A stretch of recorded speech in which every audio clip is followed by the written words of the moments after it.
Hello hi everyone welcome to my channel. ఇవాళ daily మనం use చేసే మరికొన్ని వాక్యాలను ఇంగ్లీష్లో ఎలా మాట్లాడాలో చూసేద్దాం. వీడియోని స్కిప్ చేయకుండా ఎండ్ వరకు చూసేయండి, తప్పకుండా మీకు ఉపయోగపడుతుందనే అనుకుంటున్నాను. ముందుగా ఆమె హైదరాబాద్ నుండి ఎందుకు వచ్చింది? ఆమె హైదరాబాద్ నుండి ఎందుకు వచ్చింది ఇలా అడుగుతూ ఉంటాం కదా. ఇలా అడగడాన్ని ఇంగ్లీష్లో why did she come from Hyderabad, why did she come from Hyderabad అని అడుగుతూ ఉంటాము.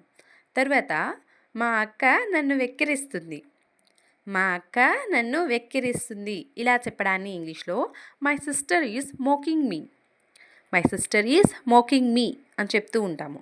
మోకింగ్, మోకింగ్ అంటే వెక్కిరించడం, మోక్ అంటే వెక్కిరించు అనే అర్థం వస్తుంది.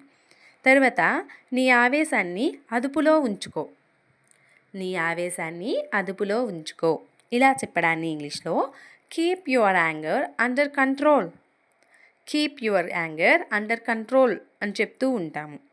తర్వాత వర్షం ఆగిపోయింది, వర్షం ఆగిపోయింది ఇలా చెప్పడాన్ని ఇంగ్లీష్లో the rain has stopped, the rain has stopped అని చెప్తూ ఉంటాము. అదే వర్షం పడవచ్చు, వర్షం పడవచ్చు అని చెప్పాలి అనుకుంటే it may rain, it may rain అని చెప్తూ ఉంటాము. తర్వాత నాకు అర్థం కావట్లేదు ఏం జరుగుతుంది, నాకు అర్థం కావట్లేదు ఏం జరుగుతుంది ఇలా అడగడాన్ని ఇంగ్లీష్లో I don't get it what's happening, I don't get it what's happening అని అడుగుతూ ఉంటాము.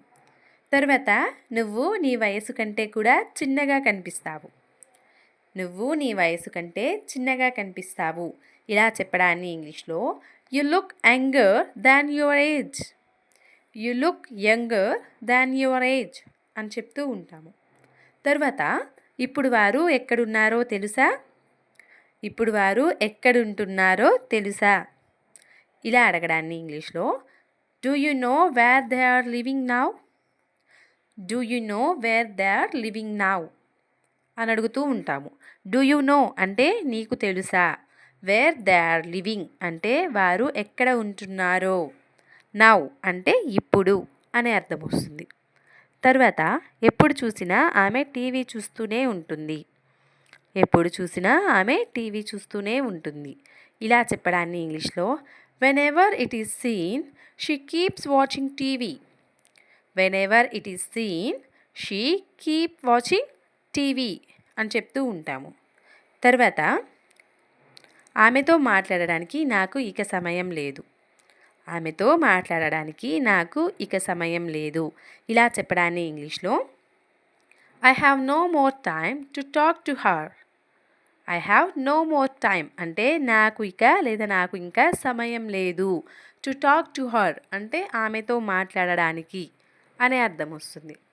తరువాత నేను ఈ పనిని రేపు చేస్తే పర్వాలేదా, నేను ఈ పనిని రేపు చేస్తే పర్వాలేదా ఇలా అడగడాన్ని ఇంగ్లీష్లో is this okay if I do this work tomorrow, is this okay if I do this work tomorrow అని అడుగుతూ ఉంటాము.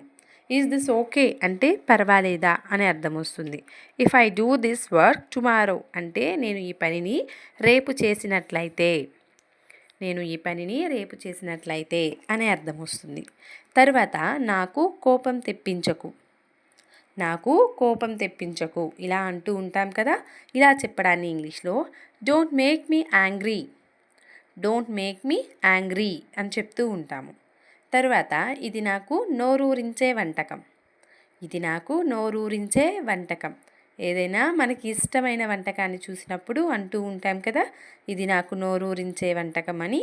ఇలా చెప్పడాన్ని ఇంగ్లీష్లో this is mouth watering recipe to me, this is mouth watering recipe to me అని చెప్తూ ఉంటాము. తర్వాత నేను చిటికెలో ఈ పనులన్నీ చేసేస్తాను, నేను చిటికెలో ఈ పనులన్నీ చేస్తాను లేదా పూర్తి చేస్తాను ఇలా చెప్పడాన్ని ఇంగ్లీష్లో I will do all these things in a split second, I will do all these things in a split second అని చెప్తూ ఉంటాము. స్ప్లిట్ సెకండ్ అంటే చిటికెలో, చిటికెలో అనే సందర్భంలో స్ప్లిట్ సెకండ్ అని యూజ్ చేస్తూ ఉంటాము. తర్వాత అతనికి ఆమెను చంపాలన్న ఉద్దేశం లేదు, అతనికి ఆమెను చంపాలన్న ఉద్దేశం లేదు. ఇలా చెప్పడాన్ని ఇంగ్లీష్లో he has no intention of killing her. He has no intention of killing her అని చెప్తూ ఉంటాము.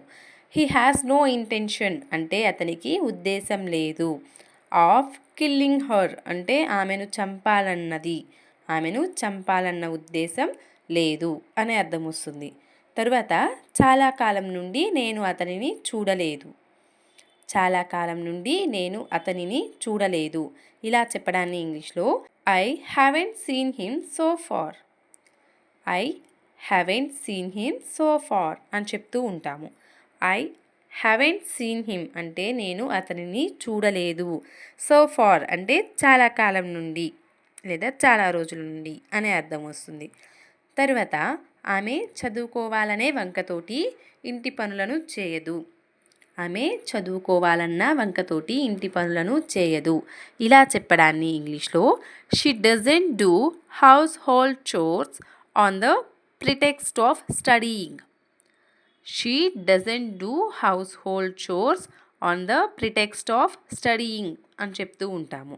ప్రిటెక్స్ట్ ఆఫ్ అంటే వంకతోటి అనే అర్థం వస్తుంది.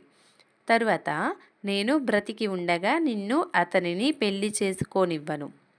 నేను బ్రతికి ఉండగా నిన్ను అతనిని పెళ్లి చేసుకోనివ్వను. ఇలా చెప్పడాన్ని ఇంగ్లీష్లో I will not let you marry him as long as I am alive.